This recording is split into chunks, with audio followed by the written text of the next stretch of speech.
नमस्कार, मी पंजाब डक. काय झालं, उत्तर महाराष्ट्राकडे काही भागामध्ये पाऊस पडलेला नाही. तर उत्तर महाराष्ट्रातल्या शेतकऱ्याला सांगू इच्छितो की 29 जुलैपर्यंत नंदुरबार जिल्हा, धुळे जिल्हा, नाशिक जिल्हा, चाळीसगाव तालुका, त्याच्यात रावेर, चोपडा, जळगाव जिल्हा, त्याच्यानंतर येवला, नाशिक या भागामध्ये म्हणजे 29 पर्यंत चांगला जोराचा पाऊस पडणार आहे. शेतातून पाणी बाहेर निघणार आहे म्हणून हा अंदाज उत्तर महाराष्ट्रातल्या शेतकऱ्यांना लक्षात येते. त्याच्यानंतर आपण मराठवाड्याकडे बोलू.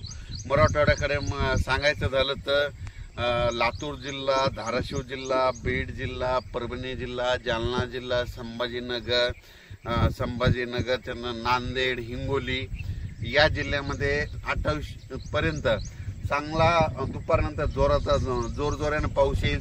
सरी येत राहतील. जोरानं पाऊस येईल, पुन्हा मग कमी होईल, पुन्हा रिमझिम येईल. पण 28 तारखेपर्यंत मराठवाड्यामध्ये ह्या 5-7 जिल्ह्यामध्ये पाऊस 28 तारखेपर्यंत चालू राहणार आहे आणि 29 नंतर सूर्यदर्शन होणार आहे. त्याच्यानंतर काय करू, पूर्व विदर्भाकडे. पूर्व विदर्भामध्ये वर्धा, नागपूर, भंडारा, अमरावती, अकोला, बुलढाणा, त्याच्यानंतर वाशिम, यवतमाळ या भागामध्ये 29 1-2 तारखेपर्यंत ह्या पट्ट्यामध्ये पूर्व विदर्भामध्ये ह्या भागामध्ये पाऊस असणार आहे म्हणून हा अंदाज लक्षात येतं.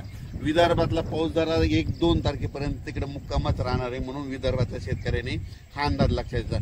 थोडंफार काय होईल, 28-29 नंतर ऊन पडेल, पण थोडा पाऊस विदर्भात ते चालूच राहणार आहे म्हणून हा अंदाज लक्षात येतात. त्याच्यानंतर काय सांगायचं झालं तर पूर्व विदर्भ, पश्चिम विदर्भ, दक्षिण महाराष्ट्र, उत्तर महाराष्ट्र, कोकणपट्टी, खानदेश सगळीकडं आज म्हणजे असा रिमझिम पाऊस सुरू राहील. कुठं जोरात येईल, पुन्हा कमी होईल, पुन्हा जास्त होईल, पण हा पाऊस पडतच राहणार आहे. आणि कोकणातला पाऊस मात्र जोरानं पडणार आहे हे म्हणून लक्षात घ्यायचं. अचानक वातावरणात बदल झाला तर लगेच एक मेसेज दिला जाईल. धन्यवाद.